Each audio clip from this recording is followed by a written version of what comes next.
हरे कृष्णा। श्रील प्रभुपाद की जय। जगन्नाथ बलदेव सुभद्रा मैया की जय। जगन्नाथ रथ यात्रा महामहोत्सव की जय। जैसा कि हमने अभी तक चर्चा की है कि किस प्रकार से भगवान श्री कृष्ण माता से कथा सुन रहे थे, व्रज की लीलाएं सुन रहे थे, श्रीमती राधा रानी की लीलाएं सुन रहे थे और सुनते सुनते वो मेल्ट हो गए। तो उन्होंने जो रूप धारण किया, जो रूप हुआ, वो जगन्नाथ रूप हुआ, जिसके साक्षी हुए नारद जी। तो नारद जी ने प्रार्थना की कि हे प्रभु, आपका ये रूप बहुत ही अद्भुत है, बहुत ही प्रभावशाली है, भक्तों को आलिंगन करने वाला जो ये रूप है, आप कृपा करके इस रूप में इस धरा पर प्रकट होइए। तो भगवान ने कहा ठीक है, मैं प्रकट होऊंगा जगन्नाथ रूप में। तत्पश्चात किस प्रकार से भगवान धरा पर प्रकट हुए। विश्वावसु नाम के जो एक बहुत ही अच्छे भक्त थे भगवान के, जिन्होंने सबर जाति में जन्म लिया था, उन्हें नील माधव के रूप में भगवान श्री कृष्ण प्राप्त हुए थे। उन्होंने भगवान श्री कृष्ण नील माधव की बहुत सेवा की। विद्यापति जो कि राजा इंद्रद्युम्न के राज्य में थे, विद्यापति से अनुरोध किया राजा इंद्रद्युम्न ने कि जाओ और पता करो नील माधव कहाँ पे हैं। नील माधव का पता किया तो बताया राजा इंद्रद्युम्न को। इंद्रद्युम्न ने प्रार्थना की और फिर भगवान श्री कृष्ण ने उनसे कहा कि मैं तुम्हें दारुकाष्ठ के रूप में दर्शन दूंगा। इस प्रकार से दारुकाष्ठ अर्थात लकड़ी के रूप में, एक लकड़ी का लॉग मिलेगा तुमको, उस रूप में तुम मेरा दर्शन कर पाओगे। फिर हमने देखा कि किस प्रकार से भगवान जगन्नाथ जी का रूप धारण हुआ, किस प्रकार से विश्वकर्मा इस धरा पर आए, उन्होंने जगन्नाथ जी का विग्रह बनाया और भगवान की इच्छा से गुंडीचा मैया ने जो दरवाज़ा खुलवाने के लिए प्रार्थना की राजा से, और दरवाज़ा खोलने पर विश्वकर्मा लुप्त हो गए, चले गए वो। और उन्होंने जगन्नाथ जी का ऐसा अधूरा रूप लग रहा था, किसको? इंद्रद्युम्न को लग रहा था, राजा इंद्रद्युम्न को। तो राजा इंद्रद्युम्न कहते हैं मैंने तो अपराध कर दिया। फिर कहते हैं नहीं, नारद जी वहाँ उपस्थित हुए, उन्होंने कहा नहीं, अपराध नहीं किया, मैंने इसी रूप में भगवान का दर्शन किया है द्वापर युग में, ये वही रूप है, तुम परेशान मत हो। तो इस प्रकार से हमने देखा कि किस प्रकार से राजा इंद्रद्युम्न ने जगन्नाथ जी की प्रतिष्ठा की। अब जगन्नाथ जी की प्रतिष्ठा हो जाती है। उसके पश्चात हर वर्ष जगन्नाथ रथ यात्रा निकलती है। जगन्नाथ रथ यात्रा निकलने से पहले जगन्नाथ रथ यात्रा निकलती है आषाढ़ मास की तृतीया को, और ज्येष्ठ मास की पूर्णिमासी को भगवान का अभिषेक होता है, जलाभिषेक होता है, स्नान यात्रा होती है। उस स्नान यात्रा में क्या है कि जब जगन्नाथपुरी टेम्पल में आप लोग दर्शन करने जाएंगे तो वहाँ पर पीछे की साइड में 2 कुएं हैं। उन कुओं से जल भरकर लाया जाता है, घड़े भर के जल लाया जाता है। 108 घड़े भरे जाते हैं और उन घड़ों से अभिषेक होता है जगन्नाथ बलदेव सुभद्रा मैया का। और उसके पश्चात में वो बीमार पड़ जाते हैं। देखो, भगवान भी बीमार पड़ते हैं, ऐसा बता रहे हैं वो।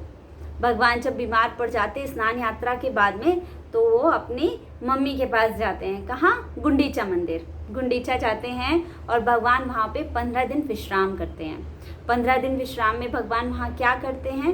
वहाँ पे कुछ ही सेवक रहते हैं और वो सेवक भगवान की सेवा करते हैं, जगन्नाथ बलदेव सुभद्रा मैया की सेवा करते हैं। उनको उस प्रकार से ट्रीटमेंट दिया जाता है जिस प्रकार से किसी बीमार व्यक्ति को ट्रीटमेंट दिया जाता है, वैसे उनके लिए जड़ी बूटियाँ, काढ़े, खाने में खिचड़ी, हल्का खाना, लाइट फूड, दवाइयाँ बोले अंग्रेजी दवाइयाँ नहीं, जड़ी बूटियों वाली दवाइयाँ इत्यादि भगवान को ऑफर किया जाता है, उनको दिया जाता है, जिससे भगवान को जो ज्वर आ गया था ना, भगवान इतना नहाए तो उनको बुखार आ गया और वो बुखार उनका उतर जाए, इसलिए भगवान को जड़ी बूटियाँ दी जाती हैं। अब सोचने वाली बात है ये कि वाकई में भगवान को बुखार आता है क्या? तो कुछ लोग ऐसा सोचते हैं कि भगवान को भी बुखार आता है, ये तो मनगढ़ंत बातें हैं।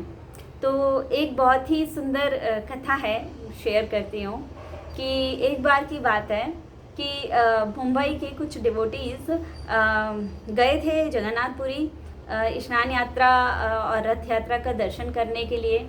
तो जब स्नान यात्रा हुई उस समय वो भक्तगण जो ग्रुप में गए थे, कांग्रेगेशन जो गया था, वो लोग ने पूरी स्नान यात्रा देखी और पता चला कि अब भगवान को बुखार आ जाएगा और भगवान तो चले जाएंगे गुंडीचा मंदिर। तो वहाँ पर जो उपस्थित थे उस कांग्रेगेशन में से एक व्यक्ति, वो डॉक्टर थे, तो बहुत टॉकेटिव डॉक्टर थे वो। तो वो पूछते हैं कि भगवान को बुखार आ जाता है। पंडों से उनकी अच्छी उन्होंने तालमेल बैठा लिया था, अच्छे से पंडे उनसे खूब बात कर रहे थे, चर्चा कर रहे थे, उनसे बता रहे थे उन्हें। तो जो डॉक्टर के मन में ख्याल आ रहा था ना कि भगवान को भी बुखार आ जाता है, तो उनमें से एक पंडा बोलते हैं उनसे कि चलिए ऐसा करते हैं, आप चलिए देखिए भगवान को चलकर कि वाकई में ही जगन्नाथ जी को बुखार आया है या नहीं आया है। तो उन्होंने कहा हाँ, बोले बड़ा अच्छा मौका मिलेगा, एक तो भगवान को स्पर्श करने का मौका मिलेगा। कहते हैं कि जगन्नाथ जी जो है वो स्वयं साक्षात भगवान है। कहा जाता है कि उनके गर्भ में, उनके नेवल में एक ऐसा खरगोश जैसा कुछ द्रव्य है। तो कहते हैं वो भगवान का हृदय है। आगे करेंगे कथा, रिक्वेस्ट आई है कि इसको कथा को थोड़ा और आगे बढ़ाया जाए। मैंने तो सोचा था 5 सेशन रखेंगे, लेकिन अब जैसी भक्तों की इच्छा, जैसी प्रभु की इच्छा, तो उसमें हम चर्चा करेंगे कि भगवान का जो नवकलेवर होता है वो विधि क्या है। उसको नवकलेवर कहते हैं। जब भगवान के नेवल से जो वो द्रव्य है वो निकाला जाता है, लगभग ये 15 से 18 वर्षों के बाद ऐसी क्रिया होती है जिसमें भगवान का पूरा शरीर बदला जाता है। तो भगवान की नेवल में जो द्रव्य रखा है वो भी बदला जाता है। तो कहते हैं कि भगवान श्री जगन्नाथ जी जो हैं वो साक्षात में भगवान श्री कृष्ण हैं इस धरा पर। क्यों? क्योंकि वो जो द्रव्य है ना, वो द्रव्य जैसे खरगोश नहीं होता है सॉफ्ट सा, वैसा खरगोश जैसा है वो। और ऐसा अगर आप टच करें ना, जो पंडे टच करते हैं तो पता चलता है वो ऐसे ऐसे करता है। खरगोश को उठाया है, खरगोश कैसा ऐसा ब्रीदिंग होती है तो कैसा हिलता है, वैसे करके हिलता है। तो कहा जाता है वो भगवान का हृदय है। कैसे हृदय है वो भगवान का? जब भगवान जी जब द्वारिका में अपना शरीर त्याग किया था उन्होंने, तो उनका हृदय जो था ना वो जला नहीं था, वो भस्म नहीं हुआ था। उसने मणि रूप धारण करके प्रोटेक्टिंग फॉर्म में वो रहा था। और वही जगन्नाथपुरी आया था जो विश्वावसु ने पूजा की थी नील माधव नाम से। नीलमणि में तब्दील हो गया था वो। नील माधव नाम से जो विख्यात थे वो यही थे। आगे चर्चा करेंगे विस्तार से इसकी। तो ये बताना चाह रहे थे कि वाकई में जगन्नाथ जी साक्षात स्वयं भगवान श्री कृष्ण हैं। तो वो डॉक्टर के तो भाग्य खुल गए थे उनके। तो उन्होंने भगवान को टच किया। जब भगवान को उन्होंने टच किया तो उनका हाथ जलने लगा और वो तो डर गए, बोले अरे ये तो हाथ ही जलने लग गया मेरा। अब पता चला कि उन्होंने शेयर की ये बात पंडे से। पंडे से बोला उन्होंने कि बोले अरे ये तो बहुत तेज है, बहुत तप्त है, गर्म है, ये तो इन्हें तो बुखार आया हुआ है। अब उन्होंने तो ना इधर देखा ना उधर देखा डॉक्टर साहब ने, और दौड़ लगाई और दौड़ते दौड़ते अपने गुरु महाराज जी के पास पहुंच गए। गुरु महाराज जी को उन्होंने अपनी एक एक बात बताई, पूरी बात बताई कि किस प्रकार से जो पंडित थे वो उन्हें जगन्नाथ विग्रह के पास ले गए और बोला कि इन्हें चेक करो कि इन्हें बुखार है या नहीं है। तो बोले मैंने चेक किया तो सच में उनके तो हाथ गर्म थे। और बाप रे, उनको तो ऐसा डर लग गया ना, ज़बरदस्त। क्या अद्भुत फील रहा होगा उन भक्त का। जय जगन्नाथ, जय हो उन डॉक्टर साहब की जो इन्होंने टच किया था उन श्री विग्रह को। उन्हें एहसास हुआ इस बात का कि विग्रह को फीवर है, मतलब भगवान जगन्नाथ को बुखार है। तो सच में भगवान बीमार पड़ते हैं। अब क्या हुआ कि वापस से जब 15 दिन बाद भगवान जब ठीक हो जाते हैं तो नेत्रोत्सव होता है। तो नेत्रोत्सव पे वो आए। अब वो डॉक्टर साहब भी आए नेत्रोत्सव पे। पंडे ने भी देख लिया उनको कि बोले ये डॉक्टर साहब आए हैं, तो बोले चलो इन्हें बुलाओ वापस से। तो डॉक्टर साहब को वापस से बुलाया गया और बोला कि अच्छा आप चेक करो कि अभी भी बुखार है ही नहीं है, ठीक हो गए हैं। तो जब डॉक्टर साहब ने उन्हें छुआ, टच किया, तो श्री विग्रह भगवान श्री जगन्नाथ बिल्कुल ठंडे थे, बिल्कुल ठंडे थे। ऐसी है जगन्नाथ स्नान यात्रा की कथा। बताइए, भगवान बीमार पड़ते हैं। फिर तत्पश्चात जब स्नान यात्रा हो जाती है, उसके 15 दिन बाद जब भगवान ठीक हो जाते हैं तो वे गुंडीचा मंदिर से आते हैं अपने मंदिर में, और वहाँ पे होता है नेत्रोत्सव। नेत्रोत्सव अर्थात भगवान के नेत्रों का दर्शन, भगवान के श्री विग्रह का दर्शन, जो कि 15 दिन बाद होता है, ये होता है। उसके अगले दिन जगन्नाथ रथ यात्रा होती है। अब जगन्नाथ रथ यात्रा में क्या होता है, कैसे शुरू हुई जगन्नाथ रथ यात्रा की कथा। बात है द्वापर युग की। द्वापर युग में जब भगवान श्री कृष्ण ने सभी व्रजवासियों को कुरुक्षेत्र बुलाया था, जब कुरुक्षेत्र में जब भारतवर्ष में सूर्य ग्रहण पड़ा था, उस समय की बात है। तो भगवान श्री कृष्ण ने सभी व्रजवासियों को बुलाया कुरुक्षेत्र। क्यों? क्योंकि कुरुक्षेत्र में नदी है, वहाँ पर स्नान करने के लिए, और सब लोगों से मिल लेंगे, मुलाकात हो जाएगी। तो सब आए, उनके ग्वाल बाल, चाचा ताऊ, मौसा मौसी, दोस्त मित्र, गोपियाँ, सब ग्वाल बाल सब आए उनसे मिलने के लिए। श्रीमती राधा रानी भी आई। सब लोग आए और इंतज़ार कर रहे थे कि अब भगवान श्री कृष्ण आएंगे। तो भगवान श्री कृष्ण अपने यौवन यंग हो गए थे, तब तो भगवान द्वारिका में रहते थे। 16,108 उनकी रानियां थीं, उनके साथ रहते थे। तो वो अपनी रानियों के साथ में, रानियों का रथ और भगवान श्री कृष्ण का फिर रथ, तो इस प्रकार से भगवान आते हैं, वहाँ पर आते हैं तो देखती हैं सब गोप ग्वाले गोपियाँ, भगवान के सब संगी साथी सब जन देख रहे थे उन्हें। अब बोले हमने तो जब देखा था तब तो भगवान 11 साल के थे, अब तो ये बहुत बड़े हो गए हैं। बड़ा बेचारों को बहुत दुख था। बोली कैसे पहचानेंगे भगवान मुझे। अब श्रीमती राधा रानी उदास सी खड़ी हुई हैं अभी एक जगह पे और कह रही हैं भगवान मुझे कैसे पहचानेंगे, इतने बड़े हो गए हैं, ये तो इतने वर्ष हो गए हैं, कैसे पहचानेंगे मुझे भगवान। इस दुख में थी श्रीमती राधा रानी। तो श्रीमती राधा रानी ने अपने हृदय से एक डोर भगवान श्री कृष्ण के रथ तक भेजी और उस डोर से भगवान श्री कृष्ण के रथ को पकड़कर खींचा, जिससे भगवान श्री कृष्ण श्रीमती राधा रानी के हृदय में प्रकट हो गए। ऐसा है भक्तों का भाव। अगर भक्त याद करें भगवान को तो भगवान आ जाते हैं।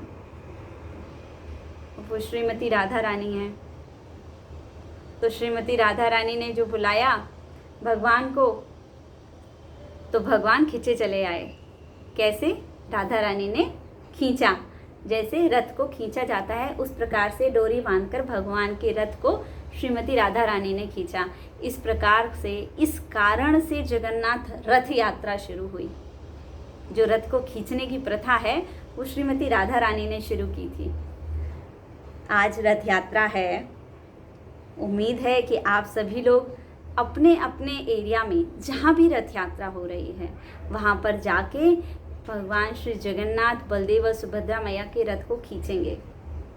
खींचिएगा। हम भगवान का रथ खींचते हैं और भगवान हमारा रथ खींच देते हैं कि बोले सही से तो मुझे ही हाँकना है इसे। तो इस प्रकार से ये जगन्नाथ रथ यात्रा का प्रारंभ जो हुआ वो श्रीमती राधा रानी ने किया।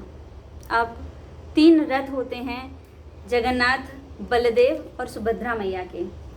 जो बलदेव जी का रथ होता है वह सबसे आगे होता है, जिसका नाम होता है ताल ध्वज। तालध्वज जो रथ है वह हरे और लाल रंग का होता है। इसमें 14 पहिए होते हैं और 14 आरियाँ होती हैं। 47 फीट ऊंचा होता है। बहुत सारे द्वारपाल होते हैं इसमें, इत्यादि इत्यादि। बहुत लंबा विवरण है इसका। उसके बाद में सुभद्रा मैया का रथ रखते हैं। सुभद्रा मैया का रथ होता है। सुभद्रा मैया का जो रथ है उसका रंग जो है वो ब्लैक और रेड है, काला और लाल। इसमें 12 पहिए होते हैं। यह कितना ऊंचा होता है? ये 41 फीट ऊंचा होता है।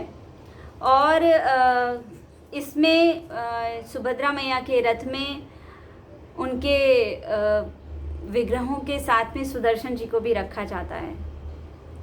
क्यों सुदर्शन जी को रखा जाता है? क्योंकि भगवान श्री कृष्ण की रक्षा हेतु, श्री कृष्ण की क्या रक्षा करेंगे?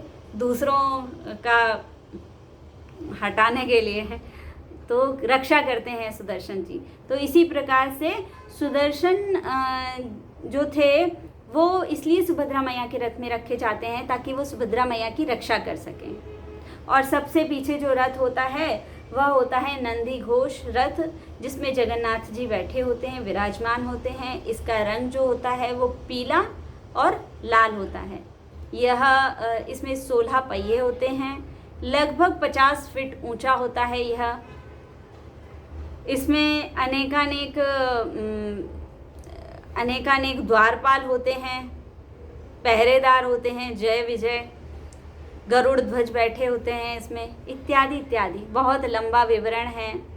जब हम इसको पढ़ेंगे समझेंगे, चूँकि समय का अभाव है इसलिए बहुत ज़्यादा डीप में नहीं गए। इस प्रकार से जगन्नाथ, बलदेव और सुभद्रा मैया का ये रथ होता है। इस रथ को खींचा जाता है, इस रथ को खींचते हैं। अब ये मूल विग्रह होते हैं जगन्नाथ जी के। जो मूल विग्रह होते हैं, मूल विग्रह में कोई भी देवता बाहर नहीं आते हैं, कोई देवता बाहर नहीं आते हैं। उनकी प्रतिभू मूर्ति आती है बाहर। उनका जो सेवा फॉर्म होती है ना, वो फॉर्म आती है भगवान की बाहर। बाकी के मूल विग्रह जो होते हैं ना वो नहीं आते। मूल विग्रह कहाँ रहते हैं? मूल विग्रह मंदिर के अंदर ही रहते हैं।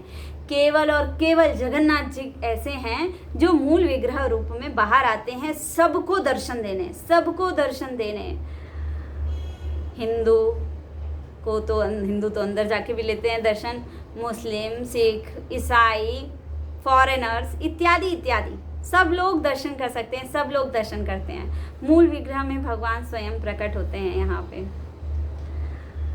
भगवान के अनेकानेक त्योहार होते हैं, अनेकानेक फेस्टिवल्स मनाए जाते हैं भगवान को बाहर तक लाने के।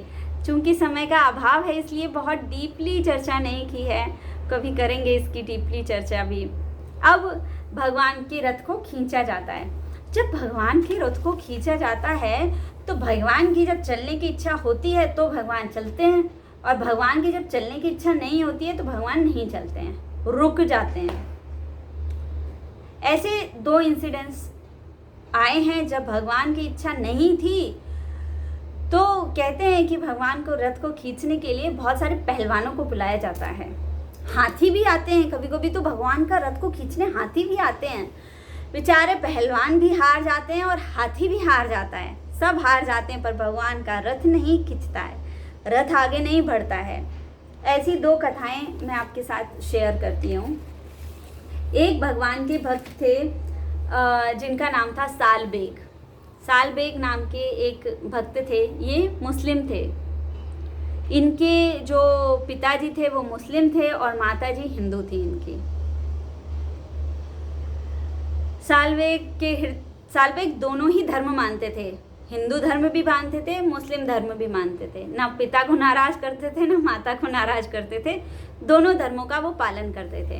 बड़े हुए वे आर्मी में उन्होंने अपना कैरियर चुना, और आर्मी में जब वो लड़ रहे थे तो वो क्षतिग्रस्त हो गए। इस प्रकार से क्षतिग्रस्त वो हो गए कि उन्हें बिस्तर पकड़ना पड़ गया।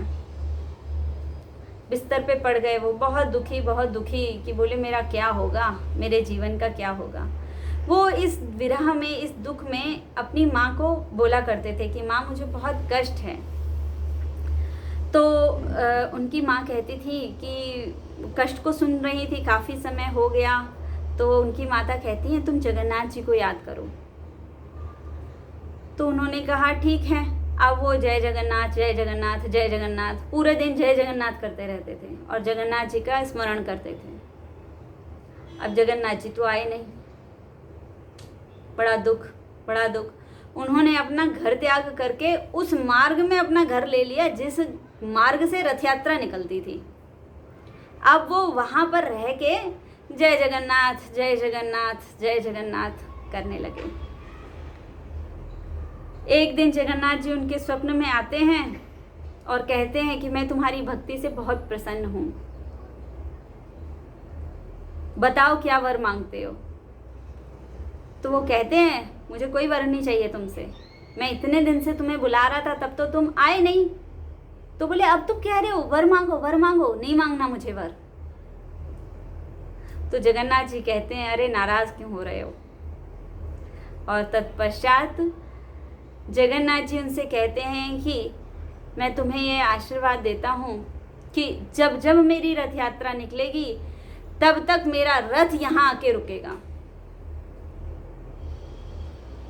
आज भी उस मज़ार के से जब गुजरती है रथ यात्रा तो रथ वहाँ पर रुकता है वो रथ, कोई खींच नहीं सकता। हाथी, बहुत सारे हाथियों का झुंड, हाथी भी नहीं खींच पाते हैं उस रथ को। भक्त की भक्ति खींच देती है उस रथ को। फिर इस प्रकार से रथ वहाँ पर रुक जाता है। रथ बहुत जगह रुकते हैं, जब रथ का मन होता है चलने का, जब जगन्नाथ जी का मन होता है चलने का तो चलते हैं, वरना रुक जाते हैं वो। और भी अनेकानेक भक्तों के लिए जगन्नाथ जी का रथ रुकता है। ऐसे ही एक परम वैष्णव हुए हैं भक्ति सिद्धांत सरस्वती महाराज जी। भक्ति सिद्धांत सरस्वती महाराज की जय। कौन? श्रील प्रभुपाद जी के गुरु भक्ति सिद्धांत सरस्वती महाराज। तो कहते हैं कि भक्ति विनोद ठाकुर जी महाराज जी का जब पोस्टिंग कोलकाता में था, यहाँ था, उड़ीसा में था, जगन्नाथपुरी में था, तभी उनका जन्म हुआ था भक्ति सिद्धांत सरस्वती महाराज जी का। तो पहली जब रथ यात्रा निकल रही थी तो उस समय वो 6 माह के थे, छोटे से बालक थे। रथ यात्रा निकली। अब रथ यात्रा एक जगह जाके खड़ी हो गई, रुक गई। बढ़े ही ना। सब बड़े परेशान, बोले अब कौन सी लीला करनी है इनको। और भक्ति विनोद ठाकुर जी महाराज जी अपने ऑफिस का काम करके आते हैं, जज होते हैं वो, वहाँ से अपना कार्यभार ख़त्म करके आते हैं, घर आते हैं, पत्नी से कहते हैं कि इस प्रकार से रथ यहाँ पर रुका हुआ है, चलो दर्शन करके आते हैं। ठीक है, तो लेकर जाते हैं भक्ति विनोद ठाकुर जी महाराज भक्ति सिद्धांत सरस्वती महाराज जी को, विमला नाम था उनका, उनको लेकर जाते हैं और जगन्नाथ जी के चरणों में रख देते हैं। उन 6 माह के बालक भक्ति सिद्धांत सरस्वती महाराज विमला प्रसाद जी को वो भगवान श्री जगन्नाथ के चरणों में रख देते हैं। और तभी जगन्नाथ जी के गले से एक हार निकलता है और वो गिर जाता है भक्ति सिद्धांत सरस्वती महाराज जी के पास। और फिर उसके बाद में भक्ति विनोद ठाकुर महाराज जी ने जो प्रार्थना की थी जगन्नाथ जी से कि मुझे एक ऐसे पुत्र की प्राप्ति हो जो पुत्र सर्वत्र हरिनाम का प्रचार करे, चैतन्य महाप्रभु का प्रचार करे।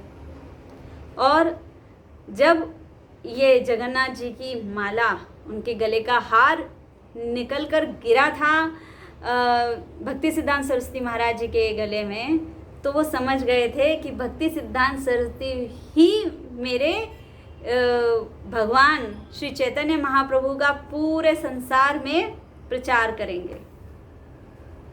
भक्ति सिद्धांत सरस्वती महाराज की जय, जगन्नाथ बलदेव सुभद्रा मैया की जय। इस प्रकार से हमने देखा कि जब जगन्नाथ जी का मन होता है रुकने का तब वो रुक जाते हैं, जब उनका मन होता है चलने का तो वो चल देते हैं। तो इस प्रकार से अनेकानेक कथाएं हुई हैं रथ यात्रा के समय कि भगवान किस प्रकार से 12 दिन में पहुंचते गुंडीचा मंदिर, कितना समय लगाते हैं भगवान वहां पहुंचने में। तो ये थी हमारी जगन्नाथ रथ यात्रा। अगले सत्र में हम चर्चा करेंगे भगवान श्री जगन्नाथ जी से के जो परम भक्त हैं उनकी कथाओं का श्रवण करेंगे। किस प्रकार से जगन्नाथ जी अपने भक्तों के साथ में रेसिप्रोकेट करते हैं, किस प्रकार से उनके साथ में मिलन व्यवहार करते हैं, क्या क्या कार्य करते हैं और क्या क्या कांड करते हैं कितने लोगों को फंसा देते हैं और कितने लोगों को उबार लेते हैं। सुनेंगे, इस कथा का हम श्रवण करेंगे अगले सत्र में। हरे कृष्णा। श्री प्रभुपाद की जय। जगन्नाथ रथ यात्रा महामहोत्सव की जय।